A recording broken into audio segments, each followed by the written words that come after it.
దేవునికి మహిమ కలుగును గాక. మరి అనుదినము దేవుని వాక్యాన్ని వీక్షిస్తున్న మీ అందరికీ ప్రభు పేట వందనాలు తెలియజేస్తున్నాను.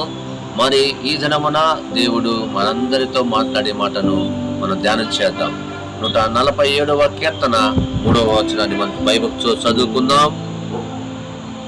గుండె చెదిరిన వారిని ఆయన బాగు చేయువాడు, వారి గాయములను కట్టువాడు.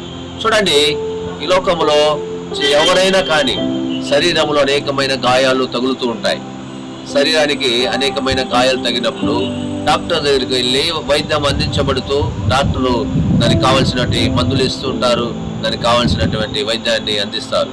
కాబట్టి శరీర పై భాగంలో ఉన్నటువంటి వాటిని మనము బాగు చేసుకుంటాం. అయితే మనసుకు కలిగినటువంటి బాధను, మనసుకు కలిగినటువంటి వేదనను, మనసులో చెదిరిపోయినటువంటి కార్యాలు అనేక మంది దుఃఖపడుతూ ఉంటారు. అనేక మంది హృదయం చెదిరిపోయిన హృదయం వలె ఇంకా నా జీవితం ఇంతే, ఇంకా నేను బ్రతకలేను, డిప్రెషన్కి వెళ్ళిపోయి ఉంటారు చాలా మంది.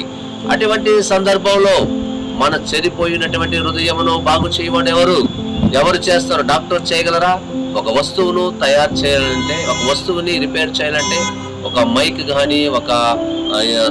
కానీ సైకిల్ కానీ రిపేర్ చేస్తే ఏ వ్యక్తి మెకానిక్ లో ఆ వ్యక్తి మాత్రమే చేయగలడు.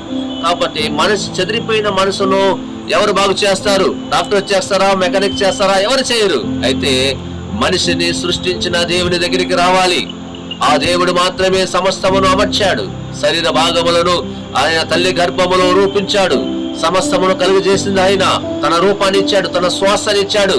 కాబట్టి చెదిరిపోయినటువంటి స్థితిలో ఉన్నటువంటి వారందరూ కూడా ఎక్కడికి రావాలంటే దేవుడు నిన్ను నన్ను కలుగజేసిన దేవుని దగ్గరికి రావాలి. ఆయన సన్నిధి దగ్గరికి రావాలి. కాబట్టి ఈ దినమున ఈ మాటలు వింటున్న మీరందరూ కూడా ఎంతో బాధతో వేదనతో చెదిరిపోయినటువంటి స్థితిలో మీరు ఉన్నట్లయితే మీరందరూ కూడా దేవుని వాక్యాన్ని విన్నప్పుడు, దేవుని సన్నిధికి వచ్చినప్పుడు నిశ్చయముగా ఆయన నిన్ను ఆ స్థితి నుండి నీ గాయాన్ని కట్టుతాడు, అదిగో బాగు చేస్తాడు ఆయన. కాబట్టి ఈ మాటలు వింటున్నా మీరందరూ కూడా ఎక్కడికెక్కడ వెళ్ళామో నిన్ను బాగు చేస్తారని. కాబట్టి ఈ దినమని ఈ మాటలు వింటాను నీవు దేవుని సన్నిధికి వచ్చి ఆయన మాటలు విన్నప్పుడు ప్రభు నీతో మాట్లాడుతాడు, నిన్ను బాగు చేస్తాడు. నీలో ఉన్నటువంటి ఆ యొక్క కలతను, ఆ యొక్క సమస్యను, ఆ యొక్క నువ్వు కలిగి ఉన్నటువంటి పరిష్కారం